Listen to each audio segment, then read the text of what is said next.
नमस्कार मंडळी, पुन्हा एकदा या ब्लॉगमध्ये तुमचं स्वागत आहे।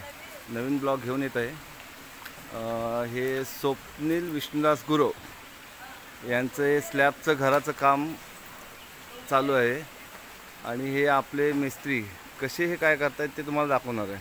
किती मेहनत असते, काय असते ते बघा।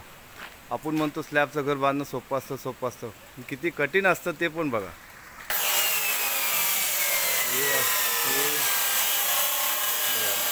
हे कटिंग करून आपण स्टील कटिंग करून वरती तुकडे करून आपण आपल्या ह्याला हे करतात। हे बघा, स्वप्नील विष्णुदास गुरव यांचं घर। हे बघा, निसर्गाचं रम्य वातावरण आणि हे स्वप्नील विष्णुदास गुरव।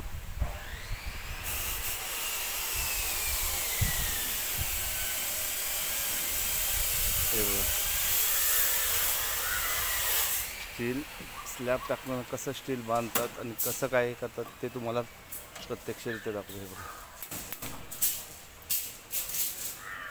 बघा, हे काम करताना स्टीलचं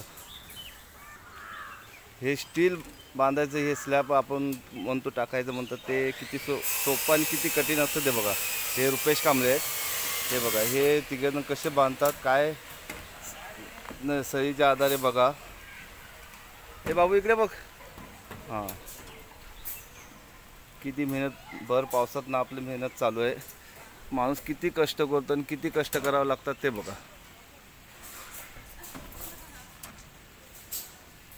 हे बघा, कशी गाठ मारली जाते बघा तारेने।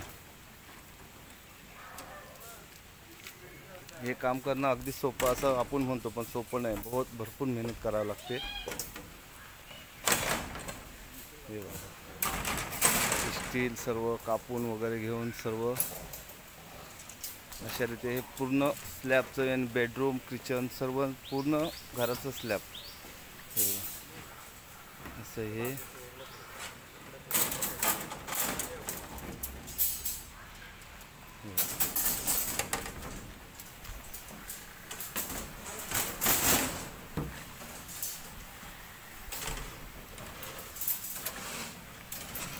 दादा, तुम्ही किती वर्ष करताय, काय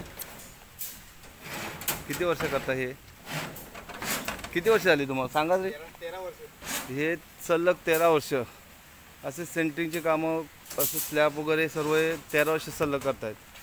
आणि किती मेहनतीचं काम आहे तेच बघा तुम्ही, आणि काय मेहनत करावं लागते ते पण बघा।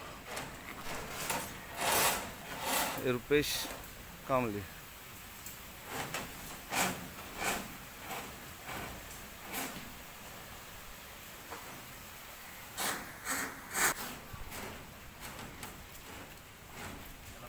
आमचं चैतन्य कुत्रा पाठा धुवतोय बघा।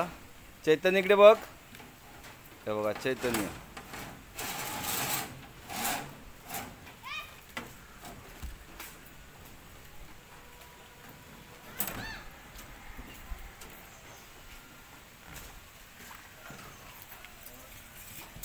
चलीचं माप घेऊन कटिंग करताना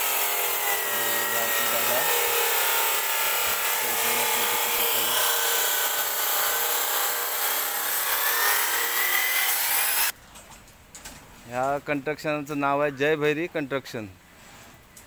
त्याचे मेन आहेत रुपेश कांबळे। हे आपलं कुठे तुम्हाला जर घर काय स्लॅब टाकायचं असेल, काय करायचं असेल, यांना कॉन्टॅक्ट करू शकता।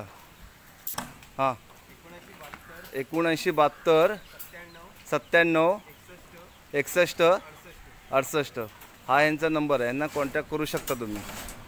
अशा उत्तम प्रकारे असं स्लॅबचं कंस्ट्रक्शनचं हे काम करतात, खूप सुंदर इथे असं। हे बघा, तर तुमचं नाव काय? हां, जितेंद्र वीरेंद्र कुले। हे आपले यांना स्टील वगैरे सर्व कटिंग करून देताना हे स्टीलचं मशीन आहे कटिंग करायचं, आपलं कटिंग करून वगैरे ह्यांना वर सप्लाय करतायत। खूप असं छानसं असं स्लॅबचं काम चालू आहे। धन्यवाद।